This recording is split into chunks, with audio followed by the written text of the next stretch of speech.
Welcome to Single Parent Success Stories, a podcast designed to inspire single parents.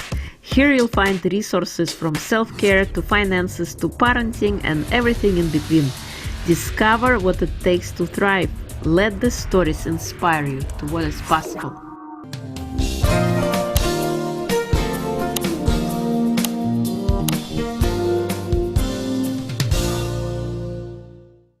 Hello and welcome to Single Parent Success Stories. Today we have a special guest, JP Marsh.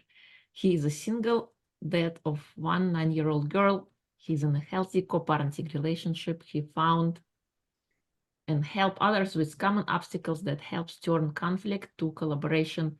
He's joining us from Eastern Montana today. Welcome, JP. It's a pleasure to have you. It's a pleasure to be here. Thanks for having me. Yeah, so please share your story.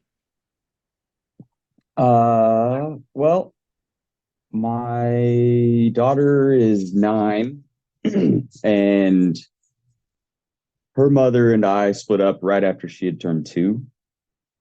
And there was a bit of, the conflict and the fighting and the back and forth for probably a year and a half or so. And then you know, as I started to get out of my own way, everything started to just get easier and a little bit smoother as far as the interactions and the sort of things that were going on back and forth. And so once I had figured out, the biggest hurdle or the roadblock, I guess, in a lot of newer co-parenting, or even if they've been split up for 5 years or 10 years, the biggest hurdle or roadblock that I found was you gotta leave your own pity party, and let that relationship go, because the relationship's over. So do whatever you got to do to deal with the trauma and the baggage and the hurt feelings and the anger or the shame, because that relationship needs to, essentially die, and grieve that relationship, and then see that other person as the other parent to your child, as opposed to your ex, the person that hurt you, the person that you're mad at. You need to get over that roadblock of getting you out of the two of you out of that situation. You know what I mean? Totally. So how did you overcome what did you face any struggles as you were coming out of it when you just became a single parent, and how did you deal with those things?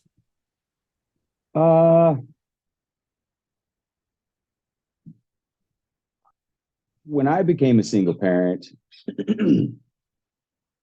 it so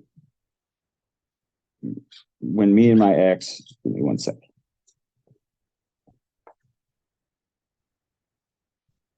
Had split up,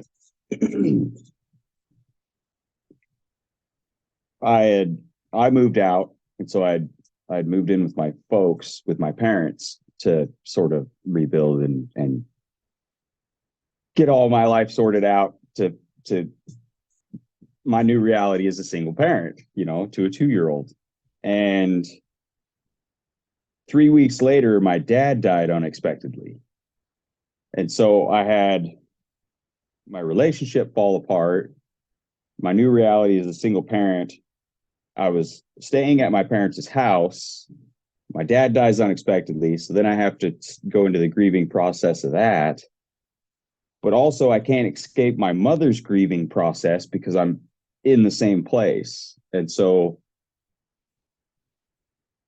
that whole, that situation as a whole sort of could have either spiraled really bad one direction or sort of propelled me to go another direction. And for a while, I pretty much just worked and then was around my daughter. if I wasn't at work, then I had my daughter. And if I didn't have my daughter, I just kind of went to work, and I kind of just disengaged from a lot of, social activities and being around a lot of people and this and that. And I kind of really dissolved into myself, you know what I mean? And then as that was just sort of an unhealthy way of dealing with it, then I started getting into the more of sorting through my past traumas and dealing with the grief that was going on then. And then just as it snowballed, it just became easier and easier to just, change your own reality, you change the reality around you, and all those sorts of things. And so, reading a lot of books and listening to a lot of audiobooks, because I don't watch TV. And so the more books and information I could consume, of how to sort of let go and mentally get in a better space. And then little by little, it just everything, if you want things to change, usually if you change, everything will change around you. And so as I started being more aware of my thoughts, my actions, what I was doing, how I reacted to things, then the struggles that me and my ex were having just got less and less, because I wasn't giving her the reaction that she may have been looking for anymore. And so then the pokes got less, or, when I stopped engaging in these certain behaviors or certain situations, then they stopped coming up, because nothing was getting the reaction either that she wanted or was used to, or, all of those things. Totally, you're so right. When you change yourself, everything around you will change as a result. Is there any book that comes to mind? You said that kind of transformed you or changed you? One of the first ones that I listened to was The Body Keeps the Score. But it's, a lot of, it dives into, he was the actual guy who kind of came up with PTSD and these things. And it's I guess it's a textbook or a book that they, is a required read for psychology students and this and that. And it deals with a lot of how to process trauma, because your body and brain doesn't differentiate my trauma to your trauma. You know what I mean? Like, I can justify, like, oh, my childhood wasn't that bad because I wasn't getting smacked around or something like that. But, I had grown up being sort of the middle forgotten child, but I was the youngest of two. But my brother demanded a lot of attention when we were kids, and I didn't. And so I was always just sort of just there. And my dad had went into recovery when I was young, like 5 years old. And so the AA meetings and that stuff was all consuming. So everybody had to be involved in that. And so, I didn't really have my own identity growing up, because it was either, I just didn't need a lot of attention from my parents. And so I just didn't get a lot of attention. And then as I became an adolescent and a teenager, then I never knew who I was, but I didn't like who I was. And so I started doing all these things and had these thought processes that were not helping me figure out who I was, or who, I just wasn't aware enough to be able to deal with some of the emotions and the feelings and all these things that also, inevitably bled into my relationships, which, knowing more and dealing with these things, looking back, it's not surprising to me that my daughter's mother and that the relationship failed, because of my thought patterns and what I thought was normal and what I reacted and how I would get, whether it be defensive or, in certain things that would be normal conversation, maybe you just have a conversation about it, but I wasn't even equipped enough to be able to have difficult conversations. And so then I would bottle everything up. And then 6 months later, then it'd be a big blow up all the time and everything would be fine for a few months. And then I'd start bottling everything up and then it'd turn into another big blow up because I hadn't dealt with any of the stuff that had been, that I'd been dragging around since I was a kid. That's so true. Sometimes the things could happen in an instant, in a couple of seconds when you're a kid. And right. Like nothing. But then when you start to unwind as you get older, you discover there was actually a big thing and that you were holding on to it. And yeah, totally true. And it,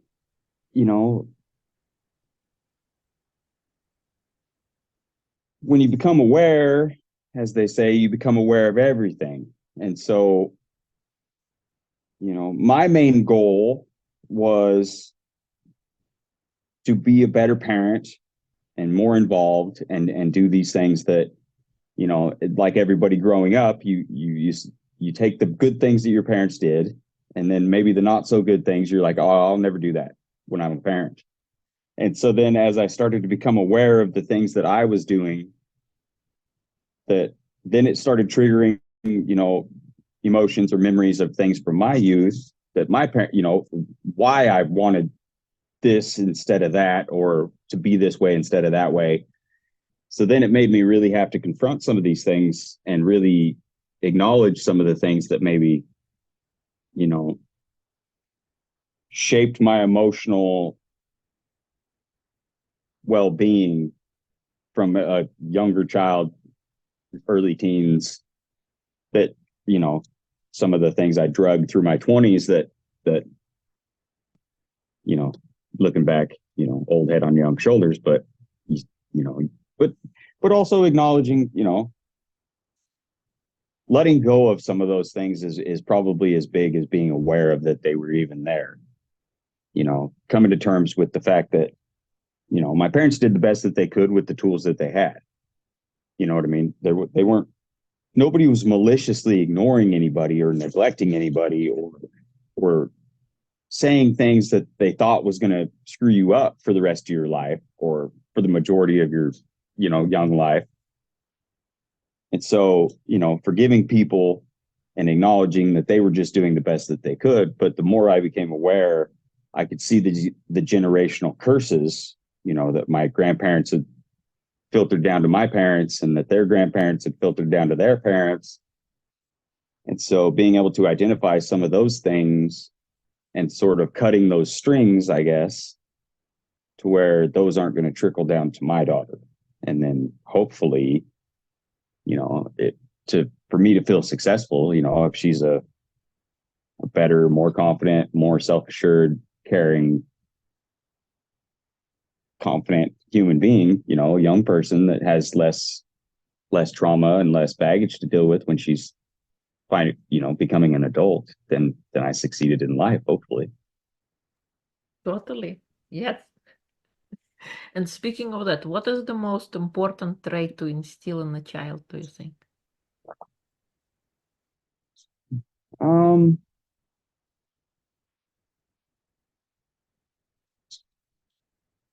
With my, for me, my daughter's been, I've tried to instill, and it hasn't been, and it's been easy because I think it comes natural to her, but empathy. You know what I mean? Like, if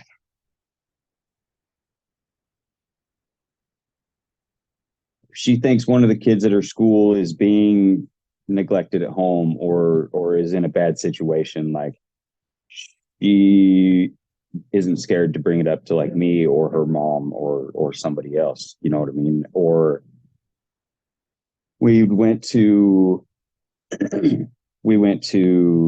Arizona for Christmas to do Christmas at my mom's, and we had to stay over a night in Billings. We caught a flight to Billings and then lay over and then left the next morning. So we got a room, and then went down, walked 2 or 3 blocks to this little local restaurant deal. And we'd walked by some people that were, homeless, sitting against the wall downtown, and said hi to them when we walked by, and went in, got something to eat. My daughter got a little pizza, and she'd said something. I was like, well, yeah, maybe they're down on their luck. Maybe they're, I don't, sure. So then after she got done eating, she still had half her little pizza or whatever. And she was like, well, Dad, can I get a to-go box? And then can we walk the same way back, and I'll give them, the other half of my pizza? And I was like, yeah, she was like, well, they're probably hungry and they had a dog. And I was, yeah, but caring about other people and empathizing with the other people's situations, I think, is pretty important, especially in a world now that we live in where it's a little more selfish seeming and instant gratification and me, especially with the social media and the selfies and the influencer kind of culture that, and not that I watch a lot of TV, but the majority of things on TV is this mean girl mentality sort of programming that they're trying to get all these people on board with, where, these toxic personalities are sort of front and center on a lot of these shows, and everywhere else that you look, the Real Housewives, that kind of toxic, all about me, focus on me personality, I think is not very good for society. Totally, yes. Empathy is important. I love that you were able to show her that, and now she's executing on it already at a young age. That's incredible. What kind of advice can you share with single parents who are just stepping onto the journey of single parenting?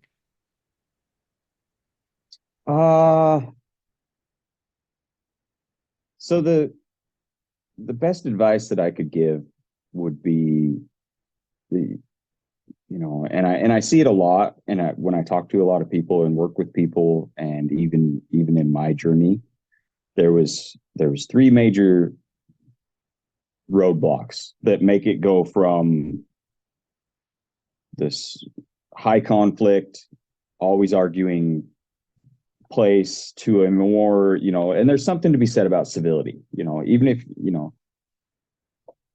in my situation, I'm in a lucky situation where it's no big deal for me, my daughter, her mother, stepfather, stepbrother, and a bunch of us to barbecue and go to the lake and do these things all together. It's no big deal. But even being able to do drop off and pickups without having blow ups in the parking lot and embarrassing yourself and everybody else, the first I already said, the deal with the baggage, get out of that space of my feelings are hurt, I'm going to hurt you. The other big one is to stop engaging in behaviors that have nothing to do with being a good parent or in this thing. Your ex knows how to push your buttons. And if they are still hurt or feel anger towards you, they're going to try to push your buttons. And if you engage, you're just 2 people throwing gas on a fire, because the fire is going to continue to burn, And then boundaries and double standards. Like, that's one of the biggest one that causes all of these petty conflicts. If you don't want them to stalk you on social media, don't stalk them on social media. When it's your weekend and you don't have the kids, you don't want them driving by your house to see who's parked in your driveway, don't do it to them when they don't have the kids. And if they speak to you in a way that they wouldn't speak to their boss or parents or best friend, then set that boundary that you're not speaking to me that way. This is not how adults communicate. You're not going to belittle me, and I'm not going to belittle you. Or, if If you would get mad that they surprised you, all of a sudden there's a somebody that they started dating that's around your kids all the time. If that would make you mad, then don't disrespect them by doing the exact same thing. You know what I mean? Anything that's going to make you mad, don't do it to them. You know, and that resolves a lot of these little things that bottle up in these little conflicts. So the best advice is to, you know, use a little empathy and, you know, don't engage with these arguments, or, you know, if they're poking at you, they want a reaction. But if you stop giving them that reaction, they'll stop looking for that reaction, and things will just start to kind of level out. Because if they're not getting that rise out of you to where they can play the victim or make you out to be the bad guy, then they're going to quit doing it because it's not working anymore. Totally. I love that. Yeah. Those are three important points. Yeah, to leave the pity party, stop engaging and setting those boundaries. Because oftentimes, yeah, when we are in an anger state, we go there immediately instead of kind of rethinking what are we trying to do here, and changing ourselves first, I think, is important. Recognizing what do you want to create, who you want to become, and take the time for grieving. Like in your own story, you had to deal with grief of ending of a relationship, and your dad had passed, and you had to deal with that, and you kind of engulf yourself in work or being a dad, and those were the two things. And I think it's important to take the necessary time to get yourself to the place where you feel calm, where you feel at peace, and you're not reacting, instead you're responding. Right. If you had to pick one superpower, what would yours be? I don't mind reading, probably. It'd be nice to know what everybody's thinking. I'm gonna rephrase that. Okay. What is your superpower? Not what you wish you had, but your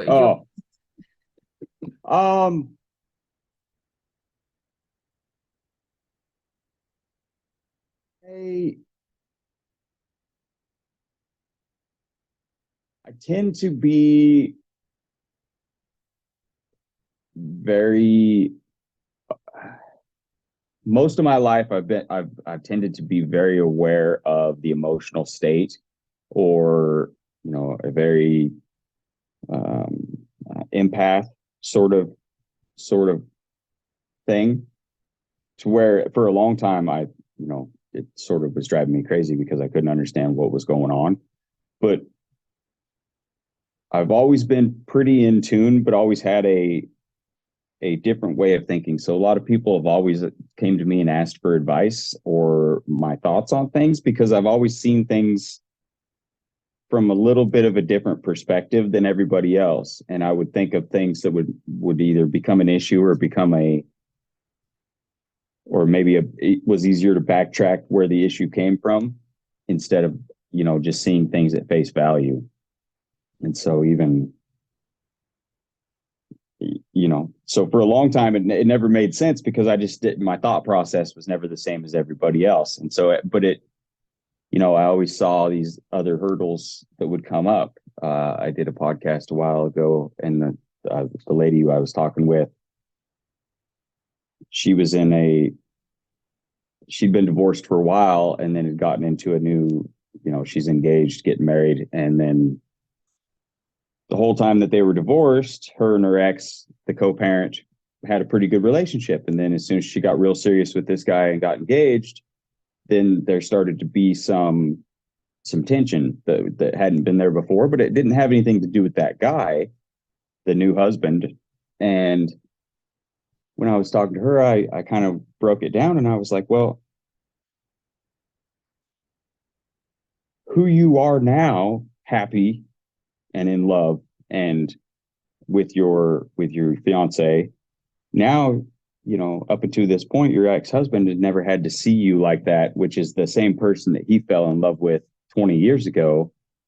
And so it probably drummed up a whole bunch of it, emotions and feelings and memories. And then now he doesn't know how to process those because he's probably getting those, feelings of love and feelings of loss and all of these things, because now all of a sudden he's seeing you as the person that you were when he fell in love with you. And it's probably hard for him to sort of, kind of go through, figure out what's going on for himself. And she was like, oh, I never even thought about anything like that. But that's, that was the first place my mind went, was like, that this is probably, it's probably got nothing to do with you getting married or fiance or the life that you have, but your energy, personality, the way that you are probably is so closely mirrored to the way that you were when you guys had first got married and were in love. And now it drummed up all these feelings from 20 years ago, and he probably doesn't know how to process them. And then, that ended up being it. I think she'd sent me an email later on, and so I'd always seen things, at face value. He's got an issue with her getting remarried when that's probably not the issue at all. It's something completely different, but that would be my superpower, because I've always seen those other sort of perspectives, I guess. That's pretty cool. And you've always been like that, or it happened after you separated? I've always sort of been like that. Just, even I remember in high school, same kind of thing. Like I always seemed to be a little more in tune and see a lot deeper of why people's emotions and things were they were getting certain reactions, or rather than just in the moment or at face value or what everybody else sort of thought was going on. And then because my mind would just go crazy about it, and I couldn't get it out of my mind until it backtracked, till my subconscious backtracked it for, half of their life or whatever. So then it, until I started really getting into, personality types and tendencies and thought processes and perspectives and these, once I became aware that, not everybody's the same and thinks the same and has the same thought process, but when I was in high school and in my early 20s, like, I really thought I was, a bit crazy, a bit on the crazy side, because I never could, if there was 3 or 4 of us together, I never could have the same viewpoint or see the same, action reaction as everybody else. I always seem to see things from a little bit different of a perspective. And so for long, because I wasn't like everybody else, it just seemed abnormal. So I always thought I was a little on the loony side at times. There is nothing loony. But it's pretty cool. I love that superpower. That's amazing. That, you don't just jump at what you see. You kind of give it some thought process, like, what's going on here? That's incredible. Rarely do I make decisions on the spot. I'm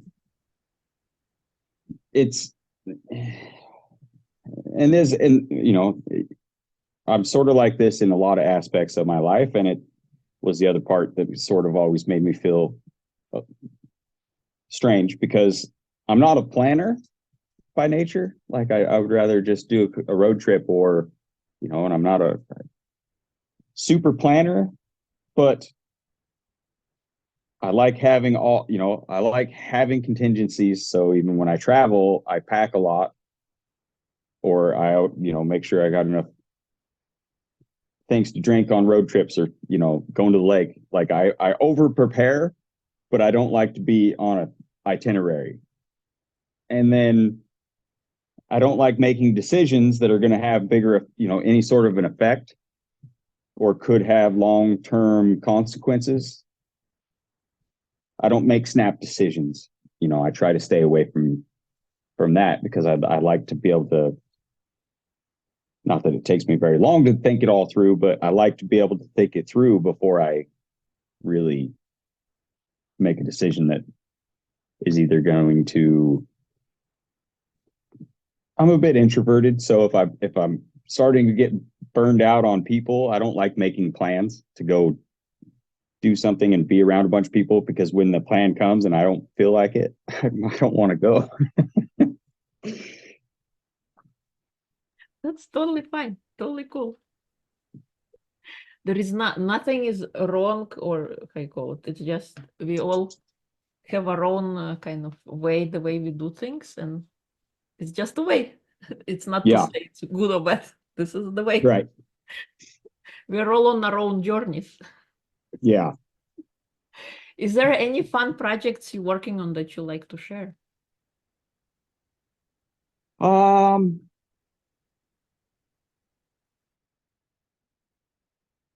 Side of like my day job, I have a really interesting and creative like day job. So we go through and revamp old farm and ranch buildings.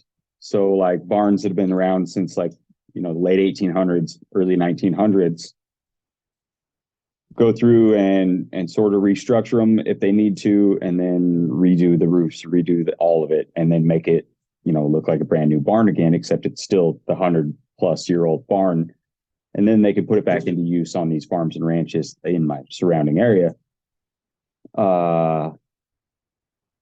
This weekend, I'm teaching my daughter how to ride her bike, so that's going to be fun. And then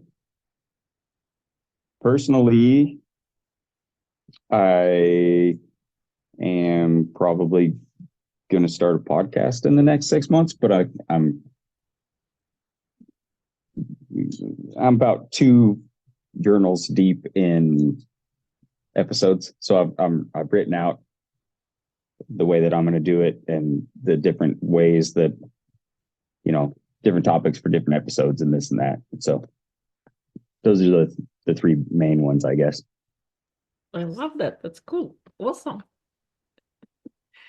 Always room for creativity, and congratulations on deciding to start a podcast. That's great. Awesome. Thank you. Is there anything I haven't asked that you would like to share?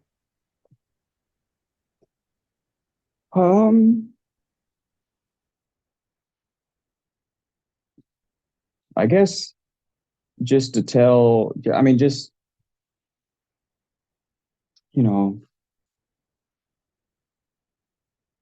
I think the biggest, most important thing about being a single parent, co-parent, or parent in general is, getting out of your own way and realizing to put your kids first. And regardless of the situation that you're in, if you're in a high conflict co-parenting situation,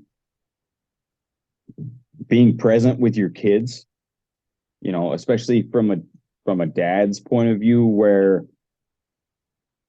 generally dads have a lot less time. On average, you're talking about 6, maybe 8 days a month that you get to spend with your kids. So spend those days with your kids. Don't spend those days mad at the mom. You know what I mean? Like, engage, be present, because the time you have is important, and the time that you're missing or doing something other than spending it with your kids, you were not going to get back. You know what I mean? Because, but also just being okay with, put the kids first, be a parent first, because it's not about you anymore. It's about the kids. And so, and then on top of that, do the best you can with the tools that you have. And if you are lacking in certain tools, then add them to your toolbox. And,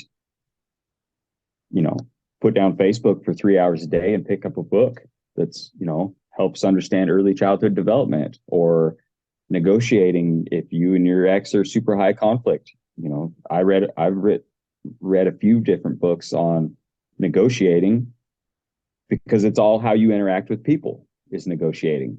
And if you want to have better interactions, then you know how to talk to people in different sorts of situations to get better outcomes or more understanding, or, you know, any of those sort of points depending on your situation. And you can't be too well informed, you know. And so turn the TVs off. You know, sitting on the couch with your phone while your kids are on the couch with their tablet and nobody's talking and engaging with each other is not quality time. You know? Yeah. Yeah. Yeah. Right. Thank you. Thank If you. people would like to connect with you, learn more about you, where would they go? I don't do a lot of social media. I do some Facebook groups because it connects you with people. But Instagram is usually the best place. And then, you know, I just respond to the messages that I get on Instagram. I don't really post a lot because it's just something that